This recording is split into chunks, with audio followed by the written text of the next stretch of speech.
if you Google me, you'll probably find responsible AI and responsible innovation is my tagline. And so I'm really dialed in on not just understanding what are the benefits of AI, but how can we implement it responsibly, managing that balance between innovation and risk.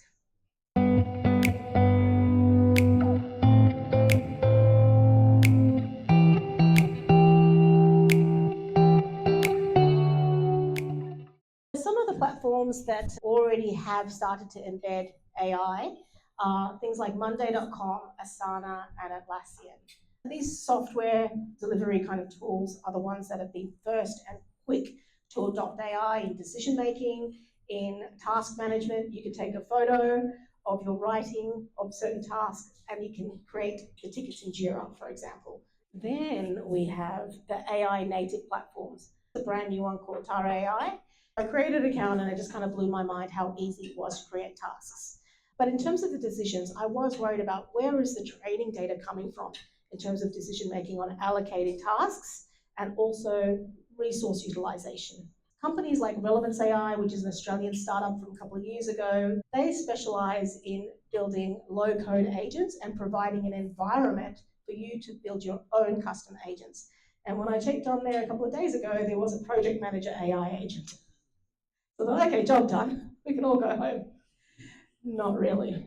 There's definitely limitations. While it was quite good at scheduling tasks, it wasn't really good at that stakeholder management piece. And that's a gap that everyone can acknowledge.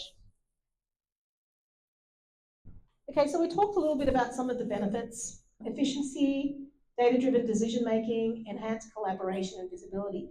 Sometimes the benefits are actually the risks as well. And in this case, I feel that's exactly true. It's like too much of a good thing. Too much algorithmic decision-making leaves room for bias. Okay, so what are we doing to tune these models to ensure that we remove that bias and mitigate that risk? So also a false sense of control. You've got these great AI dashboards that no one had to do hardly any work for, giving you a false sense potentially of what's actually happening, because it's the data that goes into feeding these models and has also been populated in these dashboards. If the quality of that data and the governance around that data is not of high quality, then the dashboards are useless. We all know and we've heard rubbish in, rubbish out as applied to data. This is a big one: integration and cybersecurity risks.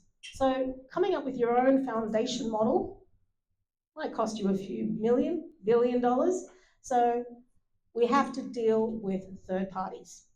And if you've seen in the news lately, all of the data breaches that are being experienced are happening with third parties. So we've got to be really careful about what we put into these third parties, especially if we're in highly regulated industries like finance, which has data sovereignty requirements. Things like your cloud tenancies have to be located in Australia if you're a super fund. So you cannot put your data, even if it was approved by your Chief Information Security Officer, you cannot put that into an overseas cloud provider's cloud environment.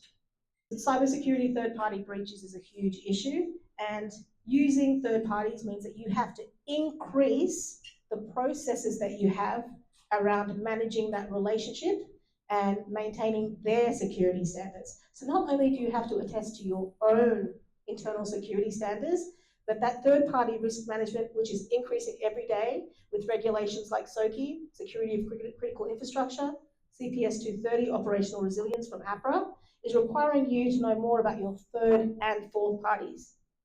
So you've got to check for their ISO 27001 compliance, their SOC compliance. Super funds are hiring whole teams for vendor management now. Lack of oversight and human control. We all know the hardest part of technology projects is people, is the change management. And there's nothing new here. Letting the cat out of the bag with AI without giving folks the adequate training is a huge mistake. If I had a shirt made up, it would say humans in the loop.